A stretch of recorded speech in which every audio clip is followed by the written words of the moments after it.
You're listening to Real Life, No Filter, where raw emotions and real moments take center stage. No masks, no filters, just honest stories about life, love, and everything in between. Get comfortable. We're about to begin.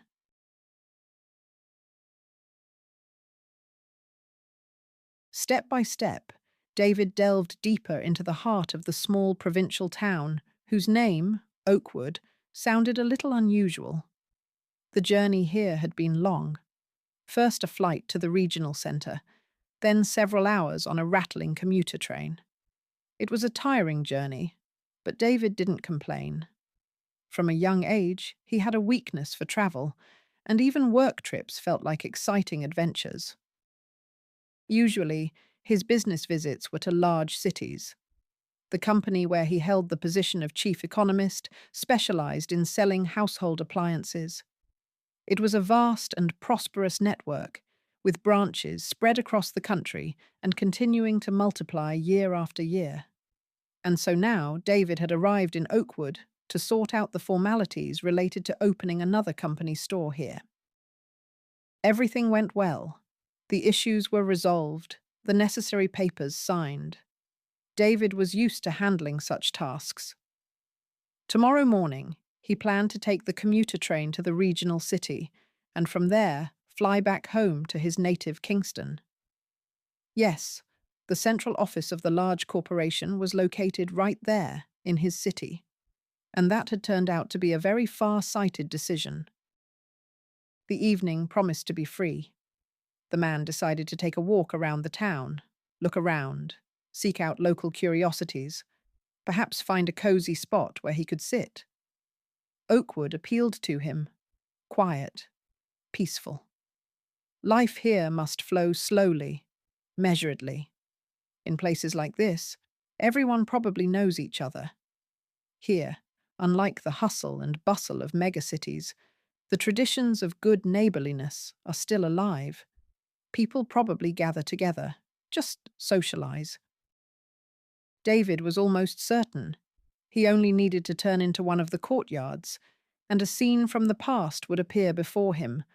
Old people having leisurely conversations on benches, toddlers creating a ruckus in the sandbox, men tinkering with someone's car, women having finished their housework, chatting on the porch or by the front garden.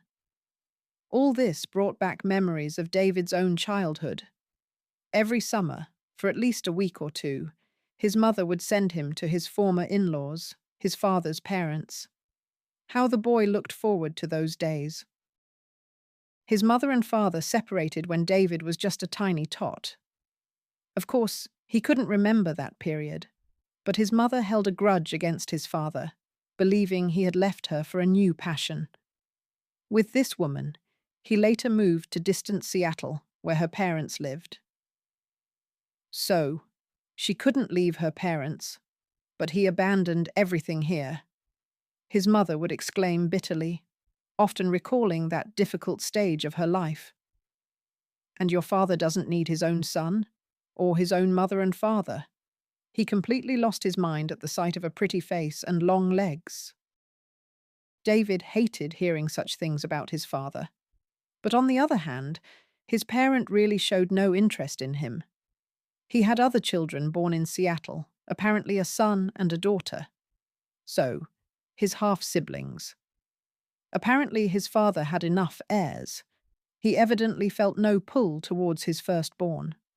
Or perhaps his new wife was against him seeing his child from his first marriage. Who knew? He sent child support payments, but he took no part in his son's life whatsoever, never even wished him a happy birthday. But his paternal grandmother and grandfather lived relatively nearby, about 100 kilometers from Kingston, in a large village. They waited for their grandson to visit all year, and David's mother, it seemed, didn't object to these visits. But she was very wary of her in-laws, fearing they would turn her son against her and speak well of her ex-husband, their son. Therefore, the boy only visited them for a week or two a year, during the summer holidays. And what happy days those were. Grandma and Grandpa waited for their grandson, preparing for his arrival. For those 2 weeks, all their attention was focused on him. David literally bathed in warmth, love, and care. Delicious lunches and dinners, fishing trips with Grandpa, sleeping in a tent in the middle of a field, swimming in the river with the local kids. If David could have, he would have spent the entire summer in the village with his grandparents, and they would have been only too happy. David knew this, but he had to be content with little. It was good that there was at least that. By the way, neither Grandma nor Grandpa ever said a bad word about their grandson's mother. On the contrary, they instilled in the boy that it was hard for his mother alone, and that a son should help her. But his mother often spoke unflatteringly about her in-laws. They couldn't even raise their own child properly. They never left the village their whole lives, and they speak ungrammatically. And Grandma and Grandpa sometimes told their grandson stories about their son's childhood, David's father. Usually these were funny stories that made the boy smile or laugh out loud. These stories reminded him of Billy's stories. David laughed heartily at his parents' antics and sincerely couldn't understand how such a boy, cheerful, brave, able to make friends and take risks, how could he abandon him, his own son? Did he really not even think about him? Was he really not interested in how his firstborn was doing, what he had become? Later, David learned that his father had tried to keep in touch with his son for a while. He called, asked to speak to him on the phone, sent postcards, toys. His mother, out of resentment and a desire for revenge, didn't give her ex-husband the slightest chance. She herself told David about this when he was already an adult. It happened on the day the young man learned of his father's death. He, still a relatively young man, was taken by a heart attack. David hardly knew this man, but the feeling of irreparable loss weighed him down like a concrete slab. Yes, his father hadn't participated in his son's life, but the young man assumed that they would meet later, talk, sort everything out between them, maybe even start communicating. But now nothing could be fixed. It was over. It was then, on that day, that his mother spoke good things about David's father for the first time in her life. It turned out that when the young couple had a baby, the inexperienced young mother was afraid to bathe him. The young father handled that. He also got up with the baby at night, seeing how exhausted his wife was during the day, and he ran to the milk kitchen, standing in line for hours after work. But she also told him about his father's attempts to communicate with David. "Yes, he wanted to contact you," his mother admitted, wiping her eyes with a handkerchief. "But I was so offended by him. Well, and I sincerely thought nothing would come of it. He's in Seattle, we're here, on the other side of the country. We wouldn't be able to see each other often anyway. Rather than tearing your heart out and missing him, it's better not to know such a father at all." David forgave and understood his mother. He had felt sorry for her his whole life. After all, she raised him alone, dedicated herself entirely to him, never remarried.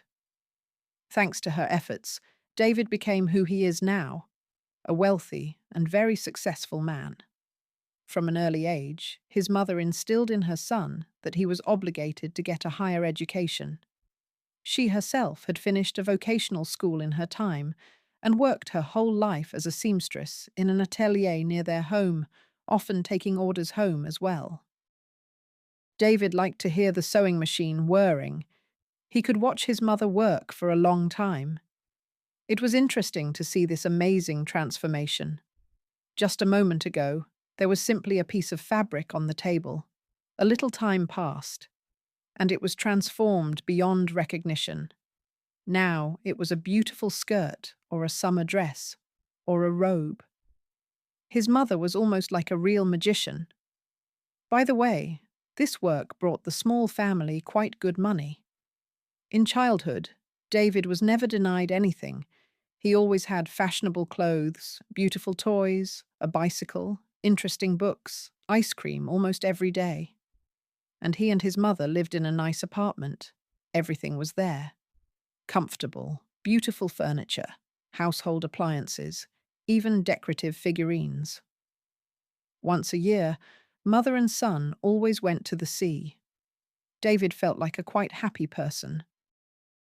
"Study hard, son," his mother instructed her only child. "You'll study, get a higher education, become a big person, then we'll live well." The boy thought they were already living well, even now. But he listened to his parents' words, of course, especially since he always liked to study, and he was good at it. He was almost an honor student throughout his school years, without much effort. Student life completely captivated David. At university, he met very interesting people. Parties, trips to nature, studying together for exams, and then celebrating the end of the semester. All this resembled a bright whirlwind of events. David felt happy. He was in his element. His mother was a little scared by all these parties. She often warned her son against reckless actions. "Be careful, son. You know you have to be cautious. Everything is good for you now. A wonderful future awaits you. But it's very easy to lose everything. Very easy." Then followed lectures about the dangers of drinking, the possibility of a young man getting into trouble or being beaten, the danger of getting too carried away with partying and failing a semester.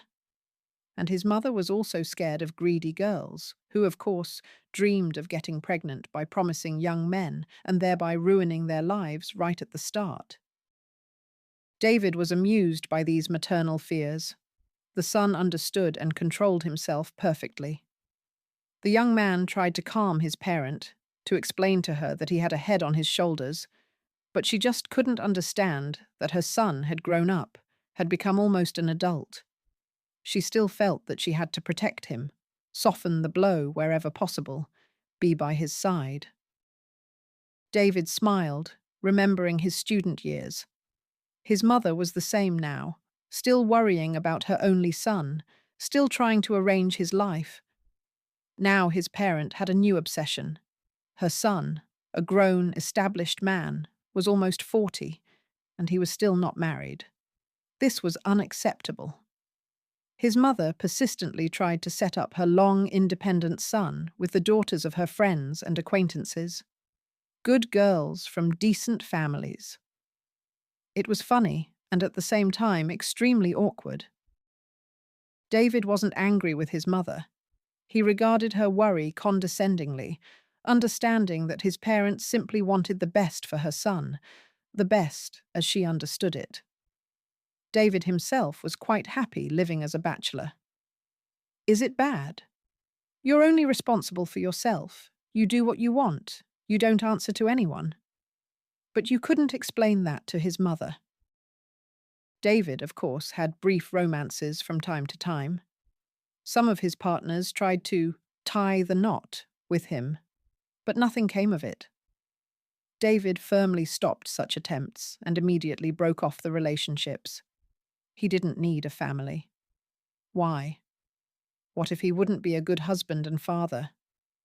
There are few happy couples. Mostly everyone is constantly arguing, sorting things out, dividing something. And look how many divorces there are. Adults can't sort things out among themselves, and then the children suffer. No, David didn't want that for himself. And it wasn't simple. Once, many years ago, David was sure he had met the love of his life. These were sincere and very strong feelings. David felt then as if the whole world had transformed, become brighter, friendlier, warmer. And then came disappointment and almost physical pain. The young man didn't want to live. He barely pulled through then, thanks to his mother, by the way, who found a good psychotherapist. It was scary to think what might have happened if it hadn't been for this specialist, who, incidentally, turned out to be a professional. No, David didn't want such upheavals anymore, so he consciously chose a life where work was central. True, his mother still couldn't reconcile herself to this. She wanted to see her son arm in arm with a wife, surrounded by cute little ones. But never mind. She would get over it somehow. David's legs carried him to the train station square. This was not surprising. In small towns, all roads lead to the station. Well, he could have dinner somewhere here. There was surely a suitable cafe nearby, or maybe even a canteen. For some reason, David suddenly craved home-style food, the kind you could only find in canteens. Just then, as if on cue, a sign caught the man's eye. Canteen. David walked quickly towards the eatery. He needed to cross the square with a fountain. It was by this very fountain that a shaky, somehow dry and cracked voice stopped the man. "Young man, it's awkward to ask, but there's no other way. Please, help if you can." David turned around and saw an old woman, hunched, wrinkled, dressed in an old faded dress, a colourful headscarf on her head, dusty, worn-out sneakers on her feet. But her eyes, the blue eyes, clearly belonged to a woman who wasn't that old. They looked timid and somehow guilty. Perhaps she was a beggar, the same age as David's mother. Just this way of life had aged her, turned her into a hunched old woman. Of course. The man nodded and began rummaging in his pockets. Had he brought cash? David usually paid with a card, but this time he found several 1,000-ruble bills. Without hesitation, he immediately gave them to the woman because, well, it was clear that she was in great need. There was so much hope in her gaze. The old woman didn't look like the brazen professional beggars. "Is this all for me?" the stranger asked, surprised, seeing the bills in David's hand. "Yes," the man nodded. "Oh, thank you, dear. God bless you for your generosity and kindness. I'm not asking for myself, you understand?" David wanted to continue on his way, but he saw that it was important for the old woman to explain herself, or even justify herself to him, and so the man didn't hurry. Let her speak. It wasn't hard for him to listen, and it would make the person feel better. "I have a grandson, Stevie. His mother, my daughter, died, so I'm raising him as best I can. We don't have enough money. I can't work anymore. I've become old and sick. I have to ask kind people for help here at the station. Don't think I'm asking for money for drink. And I'm not lazy. I've worked hard all my life as a cleaner. If it weren't for illness, I'd still be working now, wouldn't need help. But I can't. For Stevie's sake, I only go around with my hand out. He's growing up. He needs to be fed well, clothed, educated." "Ah, you have a difficult fate." David shook his head. "You're doing great not abandoning the boy. How old is he, Stevie?" The old woman smiled. It was clear she enjoyed talking about her grandson. "He's 12. He's handsome and smart, learns easily. He has a clear head. But he suffers because of our dire situation. He sees how hard it is for me and tries to earn some money. Sometimes he washes cars in the parking lot. Sometimes he mows lawns for people. He earns pennies, or sometimes nothing at all. People are different. They often cheat boys. And he spends a lot of time, comes home tired, then there's no time for lessons. So his studies are slipping. I tell him, "Study, Stephen. Your main job now is studying. You don't need to work so much, I'll manage. And you need to study to get on your feet later." But he doesn't listen to me. He doesn't listen. "He doesn't listen," David repeated. This story had somehow touched him. The man wanted to know more about the life of the old woman and her grandson. "Is it hard for you with him?" "No, what are you saying?" the beggar woman exclaimed, throwing up her hands. "You misunderstood. Stevie is a very good boy. He takes care of me, does everything around the house. He only doesn't listen to me in that he continues to work. It's hard for him. My heart breaks for him. Stevie should be in a good family. He's talented. He could make something of himself. And I'm afraid he'll ruin all his abilities with me. That's what I'm worried about." With these words, the old woman adjusted the scarf on her head.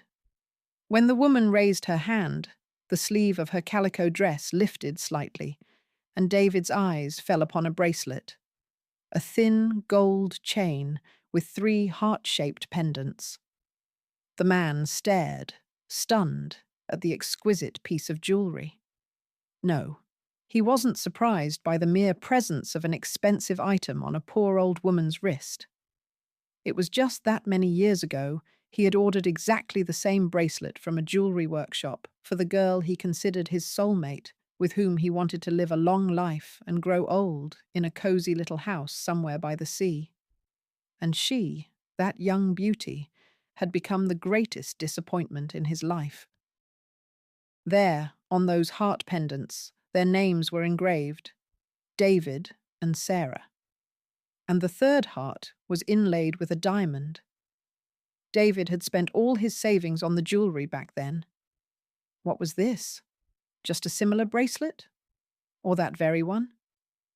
It wouldn't be hard to find out, only it felt strange somehow, almost scary. The old woman caught David's gaze and smiled. "I know what you're thinking. She's pretending to be poor, but she's wearing gold. But you're mistaken. This is a memory. My daughter's memory. In the most difficult times, I couldn't part with this item. Sally loved this bracelet so much. It meant a lot to her. That's why I haven't taken it off since that terrible day when Sarah—" It was as if David had been doused with a bucket of ice water. His heart first clenched, then began to beat faster. His temples pounded, and colourful spots blurred before his eyes. Sarah. The girl David had wanted to spend his life with, for whom he had ordered the bracelet back then, her name was also Sarah. So, could it be? No, it simply couldn't be. "Do you have time now?" David asked. "Yes," the old woman replied. She looked at the man suspiciously, who had first easily given her a huge amount of money, in her understanding, and was now acting so strangely. "What?" "We need to talk," David said. I think I once knew your daughter. This bracelet, and her name, everything matches. Maybe we can sit down?" "All right." The old woman nodded and headed towards an empty bench in front of the fountain. David trailed behind her. David met Sarah during the summer holidays, before his last 5th year of university. He had come back to the familiar walls of the university for mandatory work-off. The building had just been renovated, and the students were washing paint off the corridors, along with a professional crew. Sarah was part of this renovation crew, a fragile, large-eyed girl. David noticed her immediately, cheerful, pure, radiant. There was something so captivating in her gaze. The young man constantly tried to catch her eye. When he succeeded, Sarah would blush and lower her lashes, and David felt happy. His heart would sweetly skip a beat every time he was near this wonderful girl. And this happened often, as David deliberately lingered nearby. It was surprising that no one else noticed Sarah's unique beauty. Not even Tony, David's classmate, the recognized local Don Juan, who never missed a beautiful woman, paid any attention to Sarah. Well, all the better. Because Tony knew how to handle girls, a couple of words, and any beauty was his. David didn't want Sarah to become one of Tony's trophies. Seeing Sarah dragging a heavy bucket of water, David dropped everything and was by her side. "Give it here." The young man snatched the heavy load from Sarah's fragile, delicate hands. "Where do you need it?" "To the second floor." The girl didn't argue. On the way, they started talking. Sarah turned out to be a simple and modest girl. Talking to her was easy and pleasant for David. Sarah, it seemed, also liked the handsome, smiling young man. The students' work-off lasted a couple of hours, while the renovation crew worked a full day. On the day they met, David stayed with Sarah. He helped her until the end of her shift. He didn't want to part with her even for a few hours. After the girls' workday ended, the young people went to the cinema. David held Sarah's hand in his and knew that right now his life was taking a serious turn. Nothing like this had ever happened to him before. No other person had ever meant so much to him. David and Sarah started dating. Gradually, the young people became close, getting to know each other better and better. Both had been raised without fathers. Sarah had never known hers at all, and, it seemed, didn't worry about it in the least. Both had only mothers. But while David's mother had done everything to ensure her son had a higher education and a prosperous, happy life, Sarah's mother didn't have that opportunity. She worked as a cleaner, earning pennies. Sarah helped her from a young age. After 9th grade, the girl went to a construction technical school. She didn't even dream of higher education. "I need to work. Money is needed. No time to sit around in classrooms." After finishing technical school, the girl got a job in a renovation crew and finally started earning a salary. Now there was more money in their small family, and this was very timely, as mother and daughter had to rent an apartment. They didn't have their own place, and prices were rising quickly. So they lived. They didn't starve, it seemed. But the money was only enough for the bare necessities. David was sure that he and Sarah would get married. He saw no other destiny for himself. Sarah was completely his person, so sensitive, so kind and fragile. David wanted to protect and cherish her. She had a hard job. When they got married, Sarah wouldn't do this, wouldn't drag heavy buckets, wouldn't breathe paint fumes. No, David would have a good profession. Therefore, he could count on a high-paying job. The husband would fully provide for the family. And Sarah? Sarah could do whatever she wanted. Stay home, raise a family, or go back to school. Of course, David shared his thoughts with his mother. He was used to telling her everything. "You've lost your mind," his parent exclaimed in horror upon hearing her only son's confessions. "How many times have I told you this? You're a boy from a well-off family, a student at a prestigious university with good prospects. We have a large apartment, after all. Do you even realize that girls from poor families hunt for guys like you? Do you know how many women want to ride into a comfortable life on someone else's back?" "No, Mom, Sarah, she's completely different. You'll understand everything when you meet her." "You don't understand much. There will be wagons and a small cart full of Sarahs instead of this Sarah in your life." "What wedding?" "You need a completely different girl, from a good family, with a higher education. And these out-of-towners, they only want one thing. They'll have a child with a good guy, and then, manipulating the child, they'll twist him around their finger, and his relatives too, by the way." No matter how much David tried to make his mother understand that Sarah was a different matter entirely, she wouldn't listen. In the end, the young man decided, come what may. Even if his mother didn't agree with his choice, he would do everything his own way anyway. True, the wedding would have to be postponed now. His mother would never agree to David bringing his wife into their shared apartment.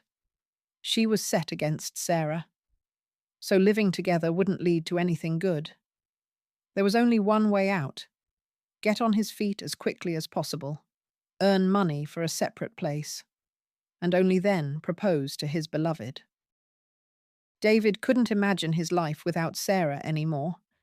Next to her, he felt strong, almost omnipotent, and at the same time very vulnerable.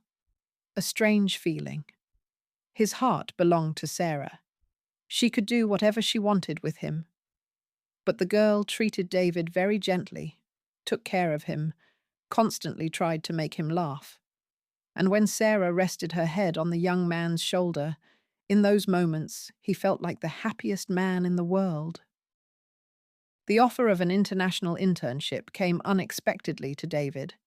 He was just finishing his thesis. Graduation was just around the corner. Finally, the young man would have a diploma in his hands. He could work, earn money. David planned to start saving for housing immediately.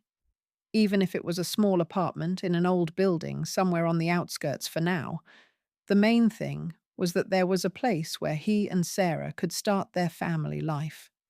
Quiet, peaceful, measured, and undoubtedly very happy.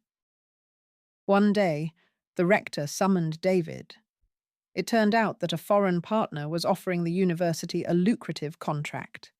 They needed smart graduates, students. He would have to spend 3 years in a foreign country and work hard, but the salary offered was one that a young specialist couldn't find in the city. David immediately calculated in his head. This money would be enough for a very decent apartment, and the experience gained abroad would increase his demand as a specialist.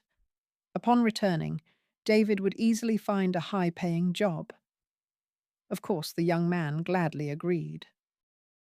True, he would have to part with Sarah for 3 long years.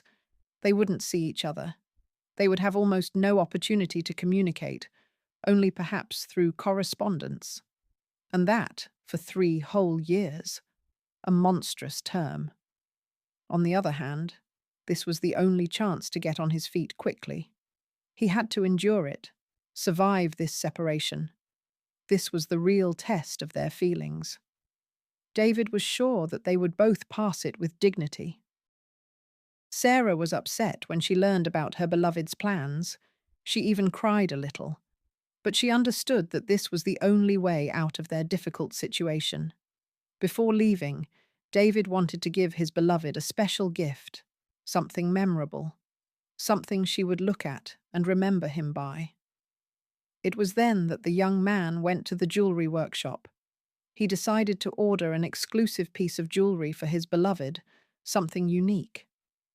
Together with the master, the young man decided it should be a bracelet, elegant, fragile, like Sarah herself, with original heart-shaped pendants, with engraving. On 2 of the heart pendants, David asked to engrave their names, and the third the master adorned with an exquisite stone, a diamond. The master named the price for the materials and work. It was all of David's savings, but the young man parted with them without any regrets. The bracelet was ready in a week. When David saw it, he sincerely admired it. Yes, this was exactly what he wanted. Not just a trinket, but a piece of jewelry with meaning and special energy. Sarah's eyes lit up with joy at the sight of the gift. True, she immediately became embarrassed. It must be incredibly expensive, a gold piece, and custom-made too. You deserve the very best, David smiled, and you'll have it all when I return. Let the bracelet remind you of me in my absence and bring you joy. I won't take it off at all, Sarah promised and hugged her beloved. His mother, unlike Sarah, received the news of her son's internship with joy. What a smart boy you are. She smiled proudly, looking at David. After all, they offered this internship specifically to you, not just anyone. That means they value you, and the trip will be good for you. You'll get that poor little bride out of your head, and your mind will be set straight. David didn't argue with his mother then. No, he wouldn't forget his beloved girl for a minute there, in a foreign land. Moreover, this whole internship was only for her sake. Without the trip, they wouldn't get their own place so quickly. And this way, very soon, David would become an independent man, ready to start a family. He would have to work hard for happiness. And David worked his fingers to the bone. It was hard. He had to deal with complex financial reports, overcome the language barrier, learn everything anew. But David managed. He had a goal, and he was moving towards it with confident and firm steps. The young man often called his mother, calling her from the office or the hotel reception. She was so happy with these calls. She showered her son with compliments and questions. But with Sarah, he had to correspond. She didn't have a landline phone at home, so David had nowhere to call to talk to his beloved. He missed her voice so much. He started longing for it almost immediately after he left. The correspondence didn't last long either. After a couple of months, letters stopped arriving for the girl. David himself wrote almost every week. But did Sarah receive his messages? Probably not. Otherwise, she would have definitely replied. "Mum, do you know what happened?" David asked, puzzled, during a phone conversation with his parent. "Do you know why Sarah isn't answering my letters?" "How would I know?" His mother replied reluctantly. "Maybe your flighty girl is seeing someone else. They're like that." "You're not telling me something. I'll drop everything and fly home tomorrow. I need to make sure she's all right." "Don't you dare!" his mother exclaimed, scared. "She's fine. She's waiting for you. It's just that there's trouble with international mail right now. We have temporary problems with international communication in our country. That's why letters aren't getting here. And they're not going out from here either. So don't worry. Just work calmly." It was hard living without any contact with his beloved during those years. His mother was reluctant to talk about Sarah, preferring to steer the conversation to other topics. When her son insisted too much, she would provide some facts, saying everything was fine. Sarah was alive and well, working. David often asked his mother to arrange a phone call with Sarah. He wanted to hear her familiar voice, to know how his beloved was doing. But his parent was adamant. "No Sarahs will be in my house," his mother invariably replied. David was angry with his mother, but he understood that she had the right to say and think that. It was indeed her apartment, and she wasn't obligated to let in someone she couldn't stand. David had no doubt. When he returned home and married Sarah, his mother would have to meet the girl. And then his mother would see, would understand what a wonderful person Sarah was. She would accept her. She would definitely change her mind about her. That's how it would be. The sooner, the better. 3 years of internship, on the one hand, flew by quickly. David had a lot of work, many complex and interesting tasks. It was engaging and brought in good money. On the other hand, 3 years without his beloved felt like an eternity to David. He missed Sarah's voice, her eyes, her scent, her touch. He dreamed of her, saw her in girls he met. David hadn't looked at anyone else during that time. Although he had options, there were many young female employees in the company who were not against starting a relationship with a hard-working, intelligent young man. But David only thought of Sarah. He didn't need anyone else. His mother, by the way, hoped that her son would find a decent girl in his new place. She often asked David if he had met anyone. He had to disappoint her every time. Why would he need anyone else? Sarah. That was his destiny. The internship period was nearing its end. David had accumulated enough funds. It was enough for a very good apartment in Kingston, with money left over for a car. In the week before his departure, David wandered through local supermarkets, choosing gifts for Sarah. A beautiful dress, unusual jewelry, even toys. It was pleasant to guess what would make his beloved happy. His mother met David at the airport. In 3 years, she had changed a lot. She had gained weight, had more wrinkles, and more grey hair. David was happy to see his loved one. Mother and son hugged tightly and went home. "You've grown up so much." His mother didn't take her eyes off her son. "You've become a real man, so handsome, so tall." David smiled. He felt the same way. Youth was behind him. He had become a completely adult person, fully ready to start a family. The man and his mother didn't talk about Sarah anymore. Why? Any mention of that girl always infuriated his parent. The young man was in a hurry to get home. He wanted to leave his things quickly, take a shower, and run to her, to Sarah. She was probably not home now. The day was in full swing. Sarah was most likely at work. Then he would ask her mother where to find the girl. David couldn't wait until the end of the workday. He had dreamt of this meeting for 3 whole years. He definitely couldn't stand a few more hours. He needed to see her, hear her beloved voice, look into her familiar eyes. "Going to see her, are you?" his mother asked David when he was already near the front door. The young man didn't deny it. To her. "Well, good luck," his parents said, with a contemptuous twist of her lips. David had never been inside Sarah's home, but he knew the address well. He had walked her to her building many times. The girl lived on Mill Road, in a former barracks. It was a 2-story, leaning wooden building. The disadvantaged neighborhood had become even more neglected over the past 3 years. Piles of garbage around, dusty unpaved paths, thickets of weeds everywhere. David climbed the creaking stairs to the 2nd floor.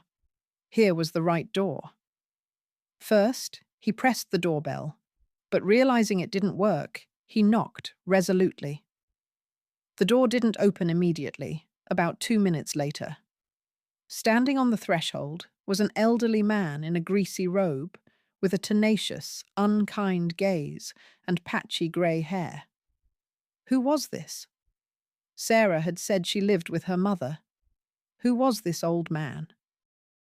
"Good afternoon," David greeted politely. "I would like to speak with one of the apartment's residents." "He's right in front of you in person." The man smiled proudly. "What did you want to talk about? I won't invite you in. My grandchildren are here now. They're sleeping. I wouldn't want to wake them." Of course," David hastily agreed. An elderly man? Grandchildren? Maybe he had the wrong door. "Well, what is it about?" The elderly man waited and seemed to be losing patience. "You see, I'm looking for my girlfriend, Sarah. I must have the wrong apartment, but she definitely lives somewhere nearby, somewhere close. Can you tell me? Your neighbors, apparently. Sarah?" The man shook his head. "Sarah and Val, her mother. Yes, they used to live here. But they left somewhere, and in a hurry. This is my apartment. They rented it from me. I don't know why they suddenly packed up so unexpectedly, as if they were running from someone. Well, it was convenient for me. My son had children, twins, right away. So we moved here. This apartment is more spacious, after all. They left. And by any chance, do you know where and why?"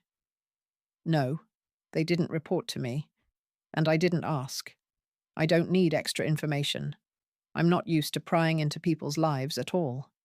The mother and daughter packed their things in an evening, paid me, and that was it. From their conversation, I understood they were going to another city. Which one exactly? I don't know. David understood then that he had lost Sarah, lost her forever. But the young man didn't give up immediately. He started a whole investigation. He even went to Sarah's former workplace, found her friends there, talked to them. They knew nothing about where Sarah and her mother had gone. She hadn't discussed her plans with them. Sadie became strange back then, long before this move. Claire, Sarah's colleague and friend, readily shared her memories. At first, she was very sad when you left for your internship. Then suddenly she became somehow joyful. But it was a quiet joy. She glowed from within. We wondered if she had fallen in love again, but she denied it. Something was definitely happening with her. I know her well. Then something happened again. Sadie looked pale, scared, confused. I tried to find out what was wrong, if I could help her in any way. I felt sorry for her. But you couldn't get a word out of her with pliers. And then suddenly this departure. Nothing is clear with her, in short. Having found out nothing from Sarah's acquaintances, David went to the police with a missing person report for his beloved girl. They just laughed at him there. They explained that Sarah and her mother were adults and could move freely around the world without informing anyone. Maybe she ran away from you? A young man in uniform smirked, looking at the confused David. She doesn't want to talk to you anymore, and you don't understand words. So she left. It happens. You're not a relative of hers. I can't accept your statement. There are no grounds. After some time, David lost hope. He realized that he would never find Sarah in the vast expanse of the country now. His beloved girl and her mother had never had their own place, so they could easily leave for any city. Trying to find them was like looking for a needle in a haystack. But why? Why did Sarah do this? Did she really fall out of love and run away? Or did something happen in her life? What difference did it make now? It was clear they would never see each other again. And then the young man fell into despair. While he was running around the city, doing something, searching, hoping, it seemed to him that everything was still fixable. But now, David knew. Sarah had disappeared forever. His plans for a wedding, children, a long life together were not destined to come true. Then what was the point of that internship? What was he saving money for? Why did he leave at all? David suddenly realized that he didn't want to live at all. What was the point? Sarah wasn't here anyway, and she certainly wouldn't be.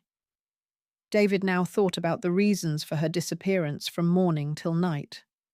He lay in his room, the door closed, listening to sad music and thinking. Maybe Clary was right. Sarah met someone else. Or maybe she just couldn't wait for her beloved for so long and left to seek a new life because it was unbearable to stay here. In any case, she easily erased David from her destiny, didn't even leave him a note or a message. She could have sent it through Clary, or through her mother, his failed mother-in-law. Did this mean David meant nothing to her? Sarah was the whole world to the young man, the meaning of his life, and he was just an acquaintance to her, someone it was pleasant to spend time with. He didn't want to live. David ate almost nothing, didn't answer numerous calls, didn't talk to his worried mother, who kept trying to reach her grown-up child. "Why are you suffering?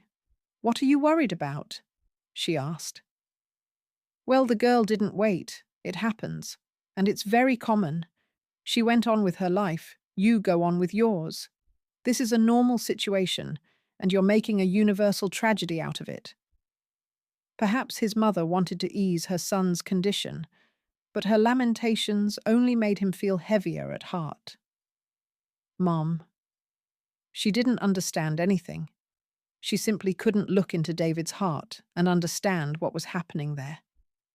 And there was so much pain, so much despair and black hopelessness that David couldn't imagine how to exist with such a burden. In the end, His mother found him a psychotherapist. This happened after he refused food for 2 whole days. The woman couldn't even get David to touch food. That's when she became truly scared. Scared that her son would simply die. A short, elderly man in a simple black t-shirt and jeans came to their apartment. He was probably just over 50, with noble grey hair at his temples, strong, horn-rimmed glasses. His mother had called the specialist to the house because she understood that the chances of her son voluntarily going to a clinic were minimal. David had no idea how much effort, and money, incidentally, it had cost his mother to arrange this visit. This man. He just sat nearby and said something in a low voice. David didn't listen at first. Then he became interested. The psychotherapist somehow miraculously helped him. Apparently, he was a professional. After several sessions, David felt like a completely different person. He understood that life goes on even without Sarah, that there were many other interesting and important things in the world. It was selfish and foolish to spend time like this, in sorrow, lying on the bed and doing nothing. The girl's disappearance was her choice and her right. No one person is the property of another. If she wanted to, she left. She knew where to find David. If she had the slightest desire, Sarah would have already shown up.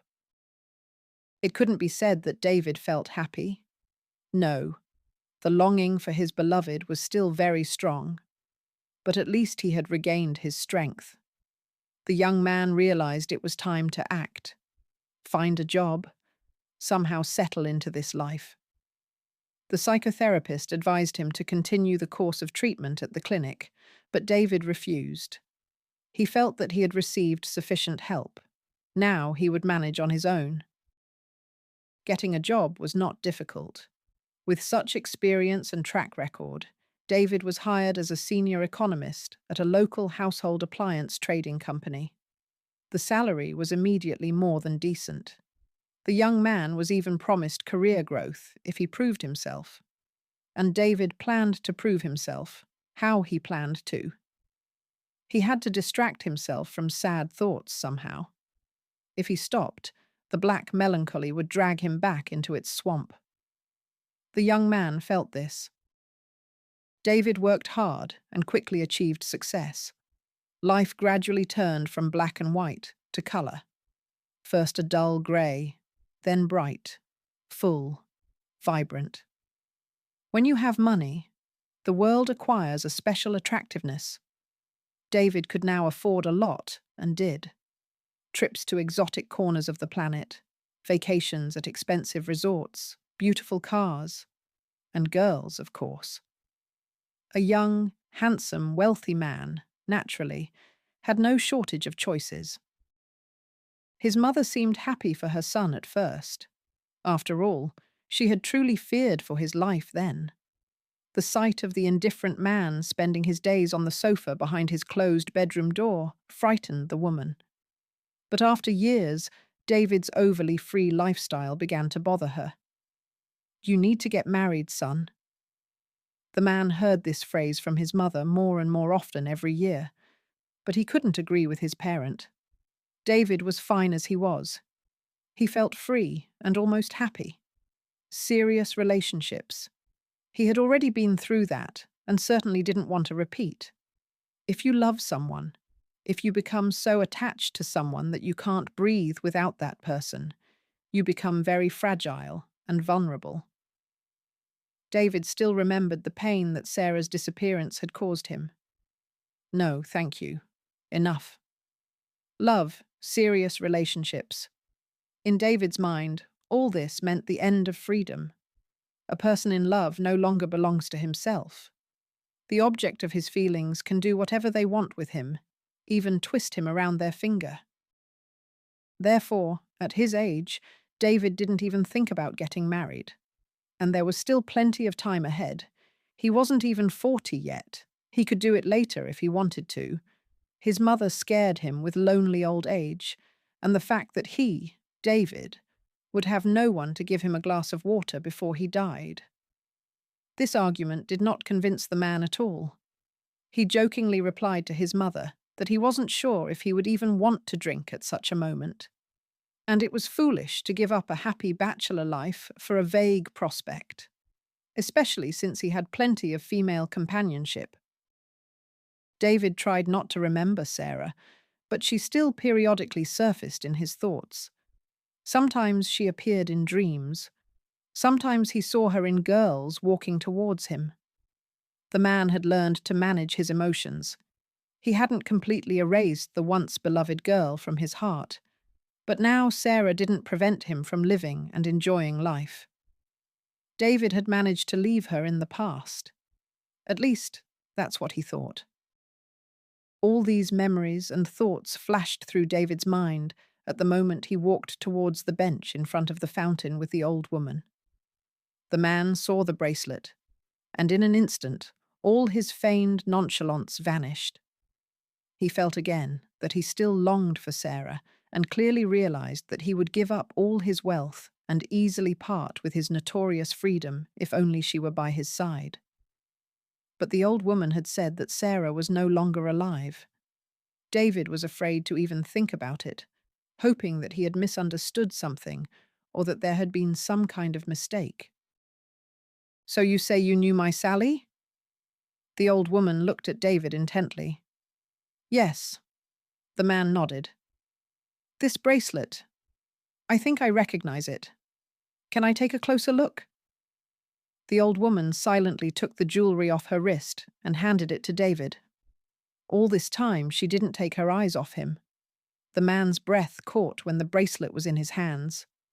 It was it. That very one. There was no doubt. An exquisite, original piece. And yet, David looked closely at the heart pendants. Yes, that was it. On two of them, names were engraved, and the third was adorned with a diamond. "I am that David," the man said, handing the bracelet back to its new owner. "I gave that bracelet to your daughter many years ago." "So, this is you?" The old woman shook her head. "Sarah, she was so in love with you back then. It had never happened to her before. And here she was, flying on wings. I told her she shouldn't get involved with people like that." "Like what?" David didn't understand. "Sons of rich parents. Rich. We weren't rich back then. My mother raised me alone, just like you raised Sarah. But still, you were not our equal. You studied at university, your mother earned well, and considered everyone poorer than her son not a suitable match. Maybe she was right, I don't know. But there was one problem. She was against your love with Sally."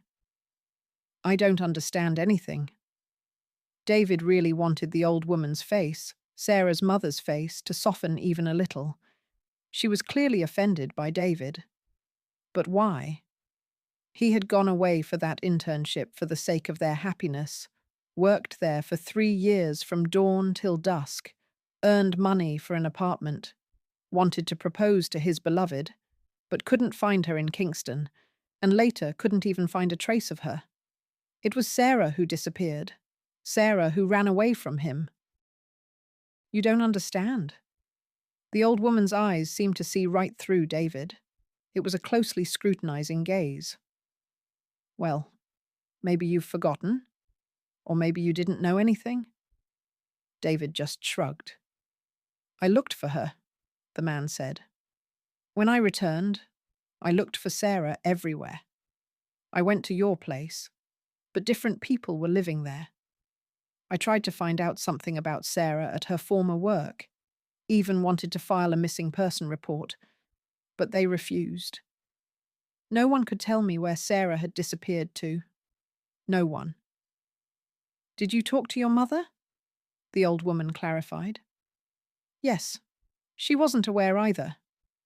David understood from the words and expression on his interlocutor's face that his mother was somehow involved in this story. Nothing could be changed or fixed now, but anxiety was rising in his heart. David was worried. His heart felt like it was about to leap out of his chest. Was he about to learn the truth? the truth he had searched for so long. The old woman fiddled with the bracelet on her wrist and looked somewhere into the distance. Her gaze was slightly clouded. She must have been transported back to the past, reliving some important events for her. David wanted to snap her out of this stupor. It was important for him to know the truth, to hear Sarah's story as soon as possible. All these years, the man had lived in the firm belief that he had left the situation in the past. He had enjoyed himself, taken all possible pleasures from life, worked hard. And now, a chance encounter had changed everything, brought to the surface feelings and emotions hidden even from himself for so long. David felt lost and vulnerable again. It physically hurt him again that he couldn't take Sarah's hand, look into her eyes. It was important for the man to hear about what had happened after his departure from the country as soon as possible. But the old woman sat there, her lips stubbornly pressed together, looking into the distance. And David didn't dare disturb her. She was an elderly woman. She had been through something very terrible and difficult. He had to give her time to collect her thoughts.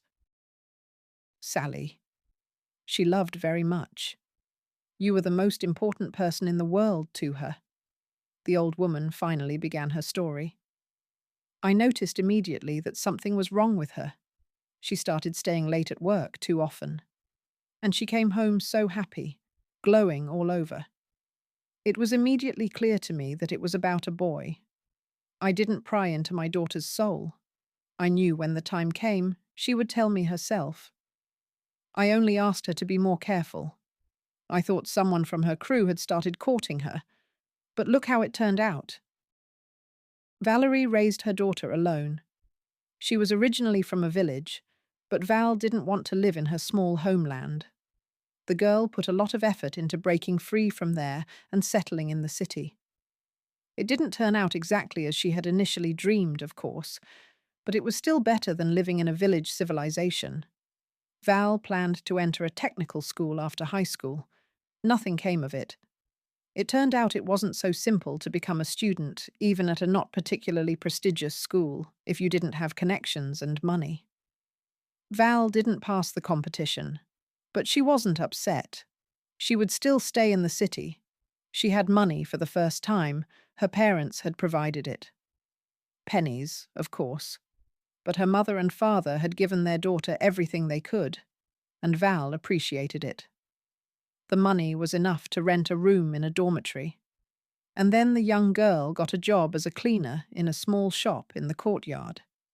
She had known how to handle a mop since she was little.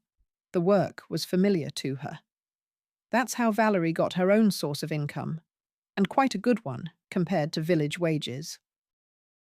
The next year, Val tried to enroll again, and again failed. The girl cried then, despaired, and decided, well, it's not meant to be, probably. So let everything go as it goes. She had a job, she had housing, even if rented. So she would manage somehow. Years passed. Val grew up, and from an awkward teenager, she turned into a pretty young woman. Men started noticing her. Val began to think about a family. She wanted to take care of children and a husband, keep the apartment clean and cozy, cook delicious meals for her household. You wouldn't try especially hard just for yourself. Cook rich cabbage soup, bake pies. It was different with a husband and children. You would always want to please them. And then a suitable candidate came along. Lenny Smith, a loader at the shop. Nice-looking, cheerful, never discouraged. Of course, not an oligarch. But then Val wasn't a princess either. The girl was well aware that she wouldn't get a professor's son or a young millionaire. But with Lenny, you wouldn't be lost or bored. He was also from the village, so they had a lot in common and interesting things to talk about. Lenny was practical and reliable. With him, it was like being behind a stone wall. Lenny didn't keep her waiting. He quickly proposed to his beloved.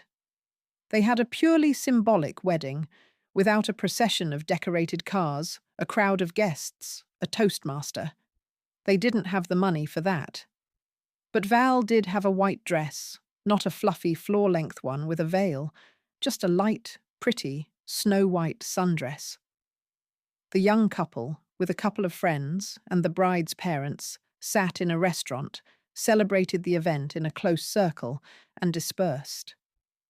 Lenny had been an orphan since he was 12, raised by his father's sister's family. The boy didn't get much love or attention there. They raised him until he was of age, and, feeling they had done their duty, pushed him into independent life, so the young man managed as best he could. Valerie dreamed that now their happy life would begin. Together, it would definitely be easier to make their way. They could do it. They rented not just a room in a dormitory anymore, but a whole separate one-bedroom apartment. They could afford it with 2 salaries. Leonard made far-reaching plans. He was going to buy his own place. Val looked at her husband with hope and pride. If Lenny said they would have their own apartment, then that's how it would be. He wouldn't talk idly like that. But the newlyweds' plans were not destined to come true.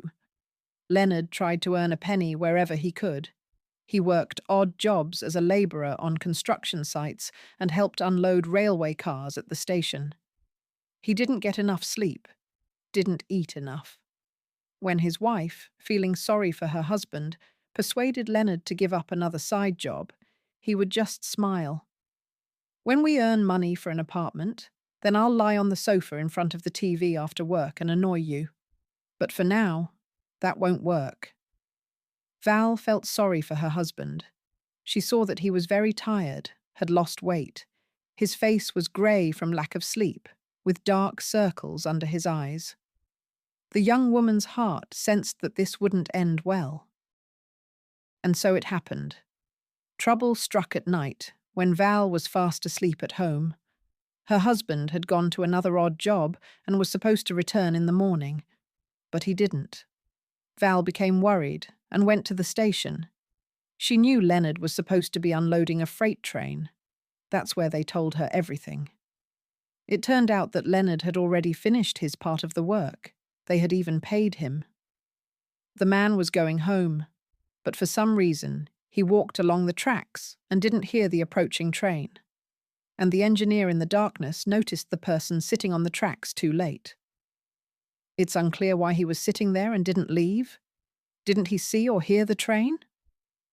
The worker who told Val this story wondered. But Valerie understood everything. Lenny was just very tired, completely exhausted. He probably fell asleep there, right on the tracks. He didn't make it home, sat down for a second to rest, and passed out. So Valerie became a young widow. She suffered greatly from the loss of her husband. Along with him, her hopes for a strong, large family, her own apartment, and old age with a loved one by her side disappeared. And in this difficult period of her life, Val suddenly realized she was expecting a child.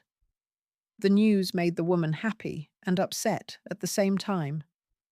Happy because Leonard, it turned out, hadn't disappeared without a trace after all. He would live on in their child. This news upset the future mother for many reasons. Firstly, Leonard didn't get to know that they were going to have a baby.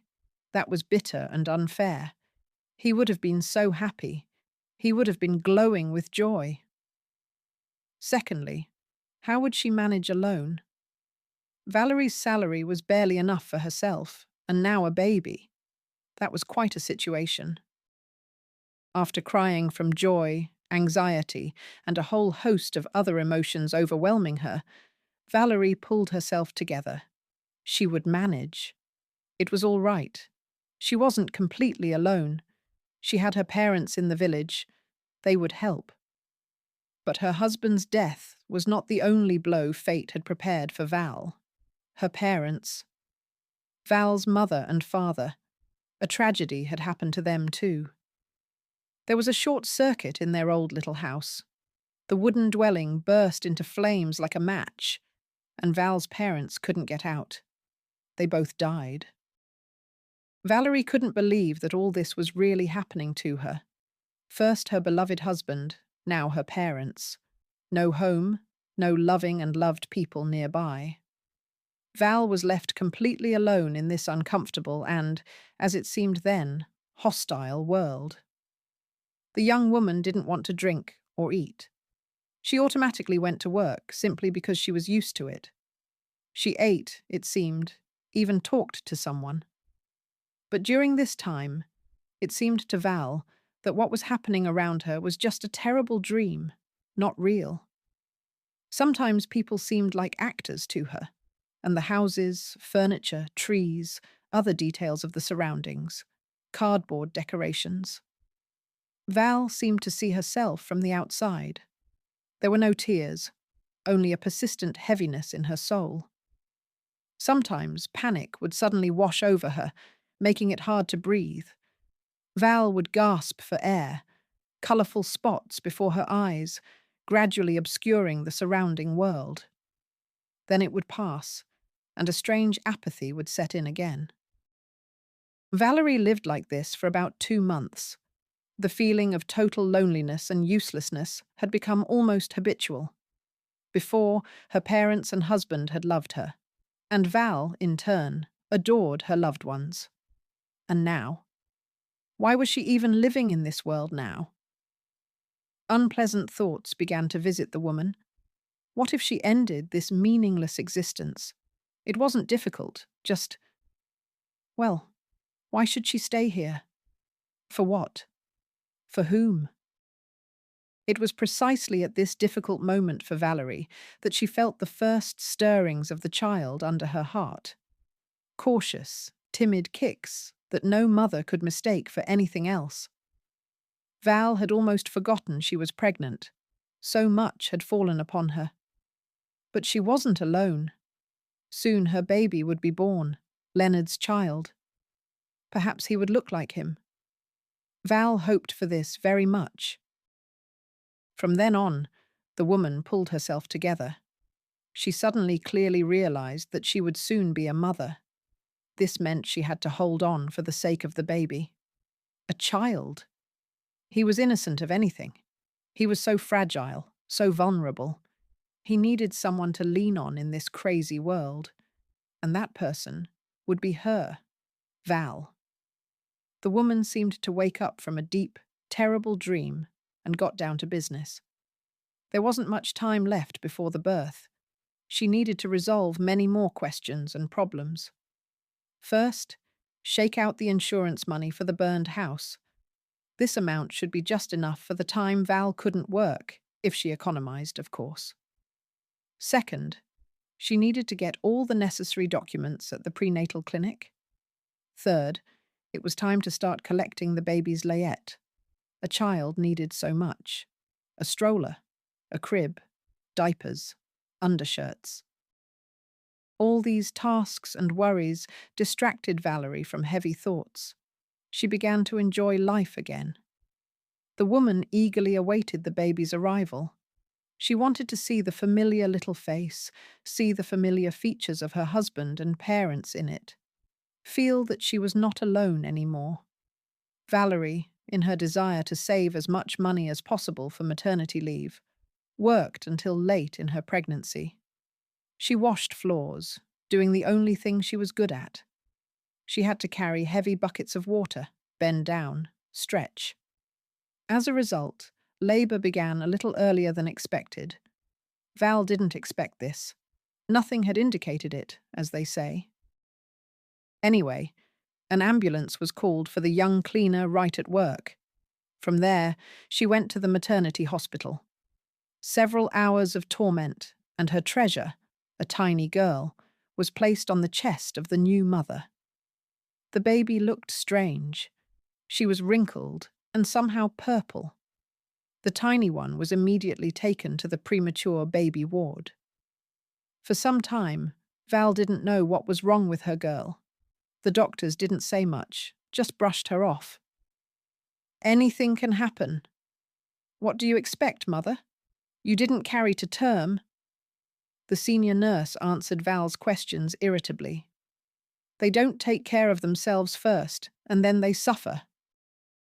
What Val went through during those days until her baby's condition stabilized. She had never been so scared. The woman prayed for only one thing, that her girl would survive. Nothing else mattered. If there were any health problems, it was nothing. They would cope with everything.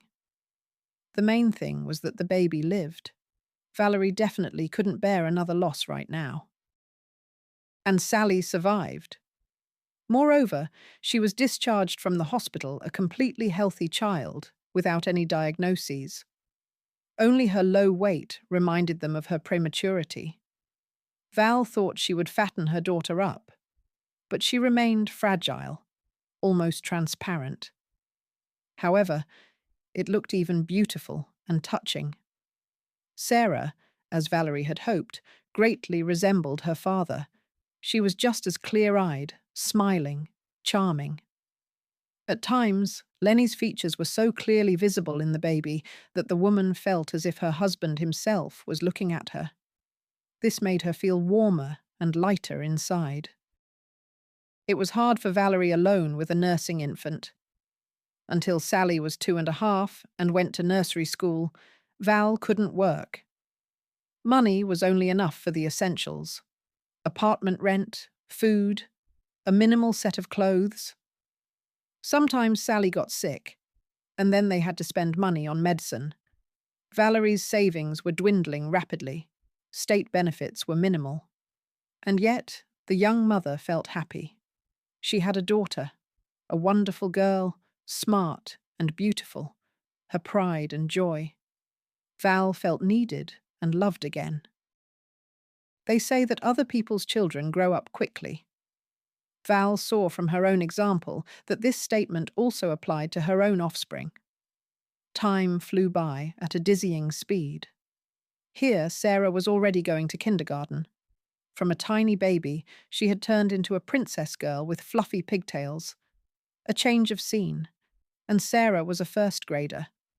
Val still remembered crying at the school assembly, sending her daughter off to school. She felt sorry for the child. Now a lot was required of her little one, sitting through long lessons, doing homework. And what if Sally had mean teachers who would scold her? Val had had exactly such teachers in middle school.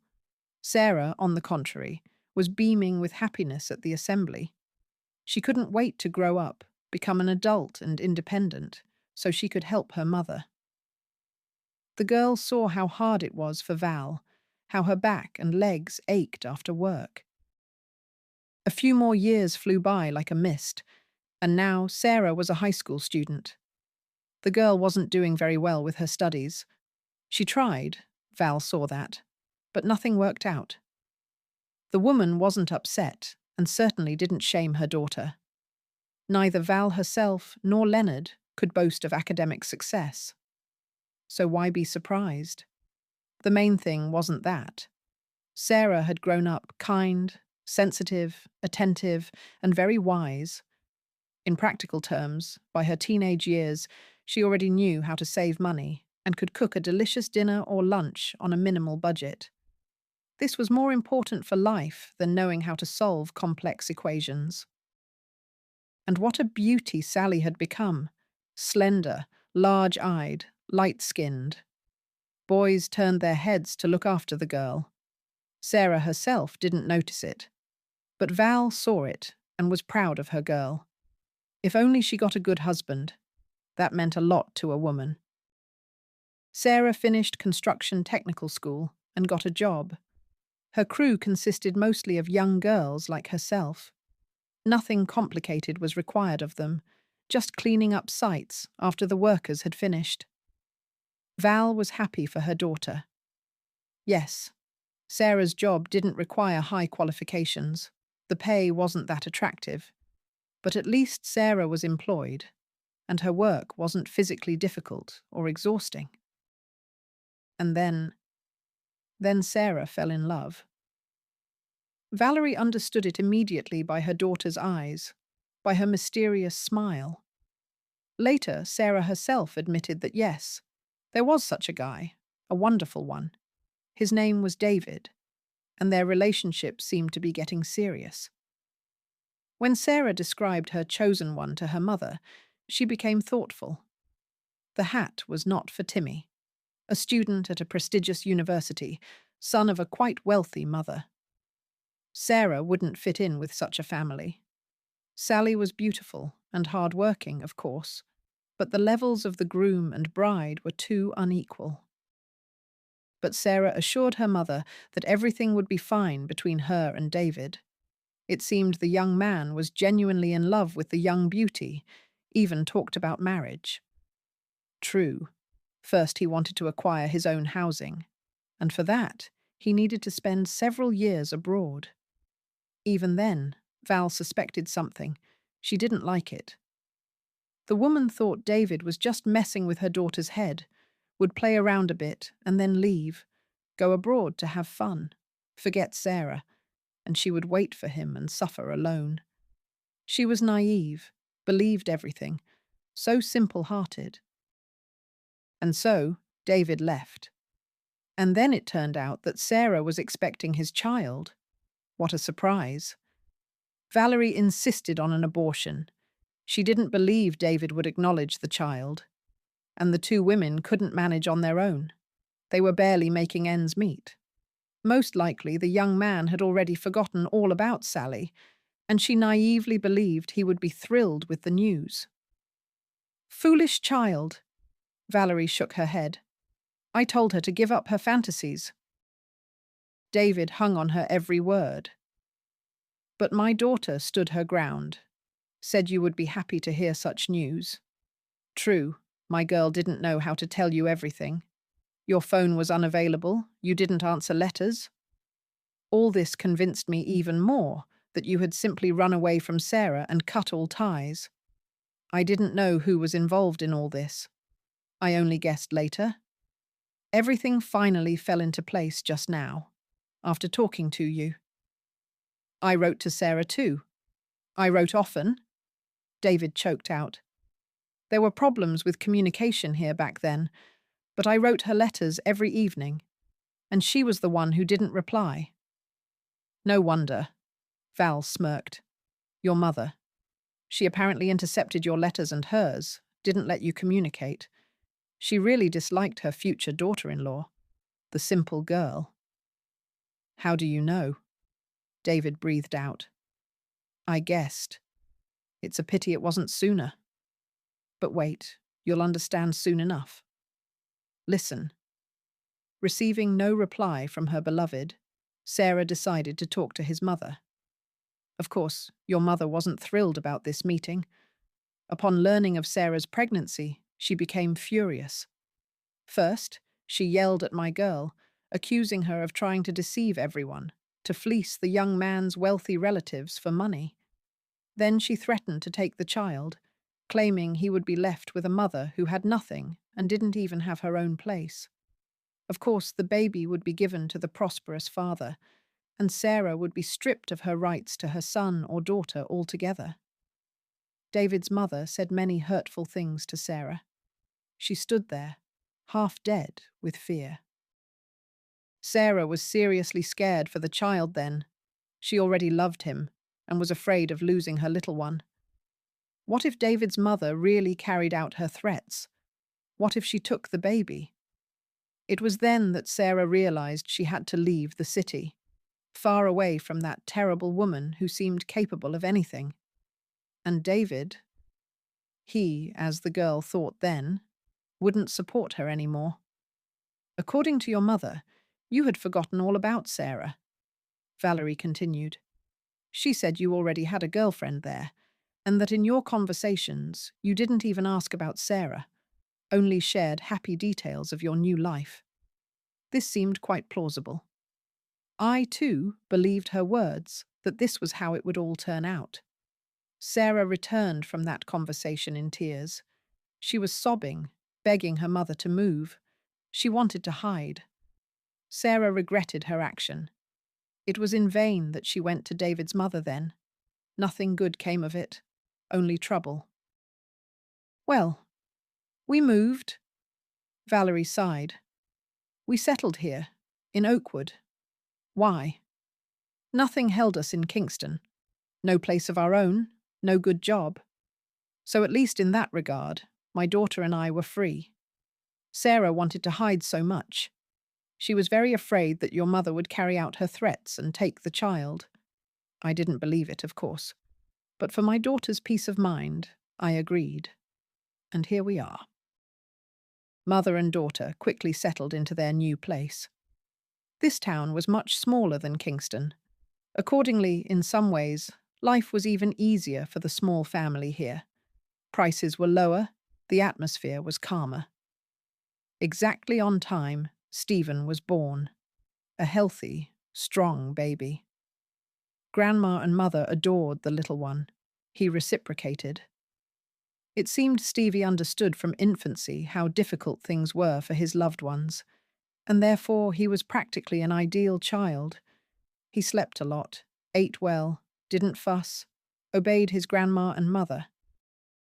Everything would have been fine, but the family didn't have much money. Valerie and Sarah worked as cleaners.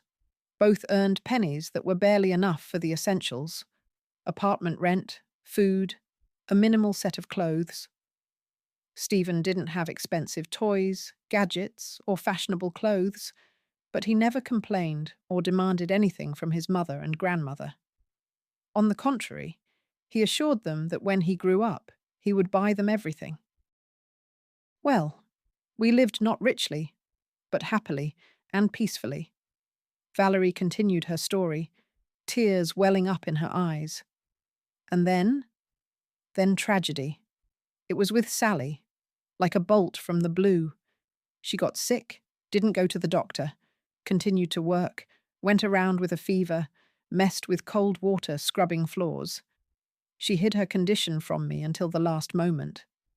I wouldn't have let her go to work, although we needed money desperately. I noticed when she was already completely bedridden. I called an ambulance. Sally went to the hospital. It immediately turned out to be bilateral pneumonia, and it was already advanced. They couldn't save her. So Stephen and I were left alone.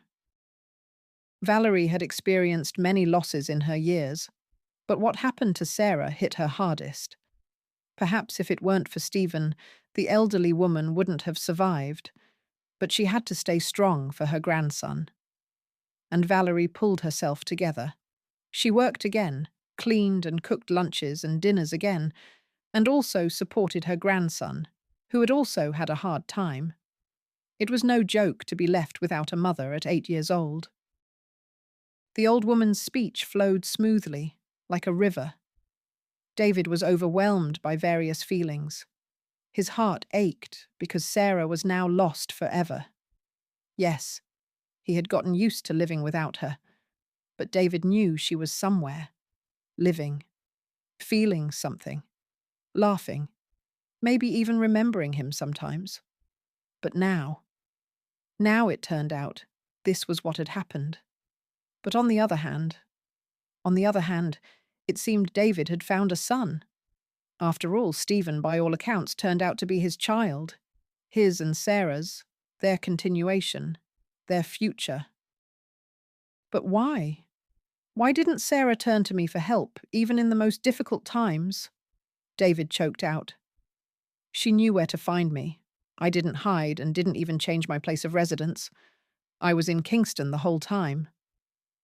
We were afraid, Valerie sighed. Your mother, she made it clear that if we made any claims, she would sue for the child. How were we to know that you wouldn't side with her? That's why we hid. How could she think that I… David didn't finish. Tears welled up, but he didn't want to cry now, on the bench in front of Sarah's mother. Don't judge. Valerie gently patted the man's shoulder. We were afraid for Stevie, you understand? And fear is a bad advisor. And Sarah was offended by you at first for finding someone else there. And then she often looked at your photos on social media, where you were with different girls. But I didn't have anyone there on the internship, David exclaimed. I worked like Papa Carlo just to earn money for an apartment faster, to live together with Sarah, happily, peacefully. That's how fate is. Valerie shook her head. Fate, you know, is quite a swindler. And even now, what was the probability that we would meet here? Practically zero. And yet, here we are, sitting on a bench, talking. I want to see my son, David suddenly said. Stephen, yours. He is mine, isn't he? Yours. Valerie smiled. You'll see the boy. All doubts will disappear. Grandma, hi, where did you come from? A slightly hoarse, boyish voice was heard from behind David. The man turned sharply and saw a tall, thin teenager. It was as if lightning struck him. This child. He was the spitting image of David from his childhood photos, only dressed and with a different haircut. The teenager looked at David with distrust. And here comes Stevie. Valerie smiled. Finished work already? Yes, that's why I came. They paid me well. Let's go home. You don't need to stand here any more today. Stephen didn't seem to understand yet that David wasn't a random passerby. Wait. Valerie suddenly hesitated. I want to introduce you to a good person here. This is David, Uncle Dave. I'm your father, David stated directly and without any preparation. The words just slipped out. He didn't like Uncle Dave. What kind of uncle was he to Stephen? You. The boy's eyes widened in surprise. His eyebrows shot up to his bangs. Of course, the confession shocked the young man. But somewhere deep in his eyes, a flicker of joy and relief appeared. Several years passed. Valerie and Stephen now lived in Kingston again. David bought them an apartment next to his. More correctly, all three of them lived together, as one family. David still wasn't talking to his mother. Then, after the chance meeting with Valerie, the acquaintance with Stephen, the man returned to Kingston and immediately went to his parent. They had a long and difficult conversation. His mother, of course, didn't expect such a turn of events. And who could have thought? She didn't know what had happened to Sarah later. She wasn't even interested in whether that child had been born. The woman had believed all these years that she had done the right thing. She had saved her only child from a greedy, poor girl, hadn't let her ruin her son's fate.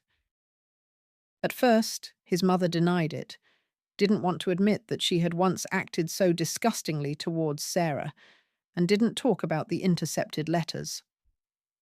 That old woman told you a pack of lies to foist her grandson off on you, and you just believed her. And this boy, the probability that he's your son is minimal. David could have argued a lot against these words. Stevie was his. There was no doubt about it now. David even had an official document confirming his kinship with the boy. The man had ordered a DNA test almost immediately, not because he doubted anything. Stevie looked too much like him in childhood. It was just that this test was needed for official adoption, and David, of course, intended to take Stevie under his wing. The boy had already lived in conditions not very suitable for a child for so many years. Now that would end. David then begged his mother for a long time to tell him the truth. She avoided answering, so he guessed everything himself from the woman's behavior. But then his mother finally broke down. She called Sarah and her Valerie the worst names, described the prospects of a terrible future for her son if he had tied his fate to that poor girl. David looked at his mother and tightly pressed his lips together. His dearest, closest person. She had dedicated her whole life to him, done so much for her only son, helped him make something of himself. And it was his mother who had, with her own hands, destroyed his happiness once. David tried not to think about what would have happened if, upon returning, he had found Sarah in Kingston. Stephen would have been about 2 years old then. Of course, they would have married, bought the apartment they had dreamed of, and lived happily. In a couple of years, Stephen would have had a brother or sister. Sarah would have been alive. David hadn't spoken to his mother for about 2 years now, but he wasn't the initiator of this silence. His mother was offended by him herself. She was deeply outraged that her son didn't appreciate her contribution to his own future, and she also tried to forbid him, a grown, established man, from communicating with Stephen and Valerie. Upon learning that her son was going to establish paternity for the boy, the woman became furious. "What are you doing? Have you gone completely mad? You're going to put your mistress's son on your neck, and his grandmother too. How do you know whose he is? Who knows what genes the boy has? You'd be better off marrying a decent woman with a child, if you want a family so much." She said many unpleasant and angry things about Stephen and Valerie. David tried to calm his mother, to explain his view of the situation. It was useless. The elderly woman reacted to any mention of her grandson like a bull to a red rag. She lost her temper, became irritated, swore obscenely. David felt sorry for his mother, but he wasn't going to abandon his child to satisfy her whims, especially since he and his son had immediately taken to each other.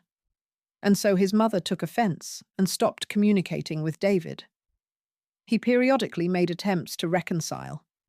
He knew that sooner or later his parent, despite her stubborn character, would soften. And for now, he had plenty to do anyway.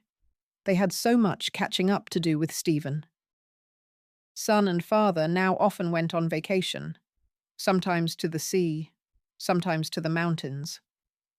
The teenager sincerely admired the world around him, so eagerly absorbed new impressions. Son and father talked a lot. Stephen turned out to be an interesting and wise interlocutor beyond his years.